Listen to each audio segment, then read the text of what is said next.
اللہ علیہ وسلم ایک مرتبہ بیت اللہ میں نماز پڑھ رہے اور ابو جہل لعین اور ملعون آیا. اس نے آ کے نبی پاک صلی اللہ علیہ وسلم کے چہرے پر ایک زخم لگایا.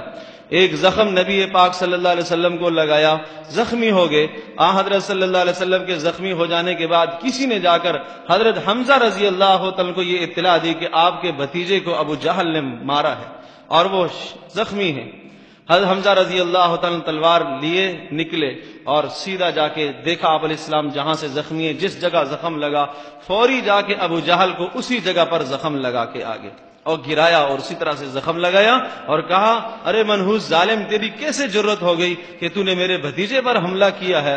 حضرت حمزہ رضی اللہ تعالیٰ عنہ آئے, کہا اے میرے بھتیجے میں آپ کی آنکھیں ٹھنڈی کر کے آ گیا ہوں.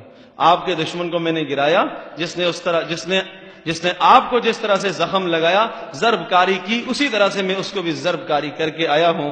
تو حضرت صلی اللہ علیہ وسلم نے بڑا عجیب جملہ ارشاد فرمایا, کہا ہے میرے چچا جان اگر سارے مکہ والے میرے دشمنوں کو تو مار کے آ جائے جب بھی مجھے خوشی نہیں ہوگی. پھر کس بنیاد پر خوشی ہوگی؟ آپ مجھے وہ بتائیں, میں وہ عمل کر لوں. کس بنیاد پر آپ کو خوشی ہوگی؟ تو حضرت صلی اللہ علیہ وسلم نے ارشاد فرمایا, چچا جان مجھے خوشی اس بنیاد پر ہے کہ جو میں دین لے کے آیا ہوں وہ آپ قبول کر لیں. جو میں کلمہ پیش کر رہا ہوں اس کلمے کو آپ پڑھ لیں. آپ لا الہ الا اللہ محمد الرسول اللہ کا اقرار کر لیں.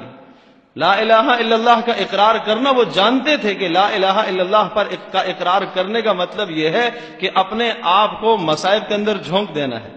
محمد الرسول اللہ کا اقرار کرنے کے بعد انہیں معلوم تھا کہ محمد الرسول اللہ کا اقرار کرنے کے بعد پھر ہمیں اپنی محبت کو دبانا پڑے گا, اپنے غصے کو دبانا پڑے گا اور بغض اور حسد کو نکالنا پڑے گا. جو حضرت محمد صلی اللہ علیہ وسلم کی تعلیمات ہیں ان سب تعلیمات کو ہمیں اپنے سینے سے لگانا پڑے گا. یہ محمد رسول اللہ کا مفہوم تھا, وہ سمجھتے تھے.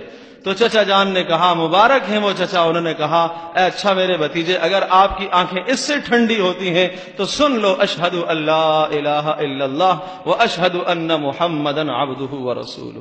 میں اقرار کرتا ہوں کہ اللہ کے سوا کوئی عبادت کے لائق نہیں. آج سب بتوں کا میں انکار کرتا ہوں, ایک اللہ وحدہ لا شریک اس ذات کا میں اقراری ہوں اور میں اس بات کا اقرار کرتا ہوں کہ آپ اللہ کے رسول ہیں. تو آپ علیہ السلام نے ارشاد فرمایا, الآن چچا اب میری آنکھیں ٹھنڈی ہو گئیں, اب میری آنکھیں ٹھنڈی ہو گئی.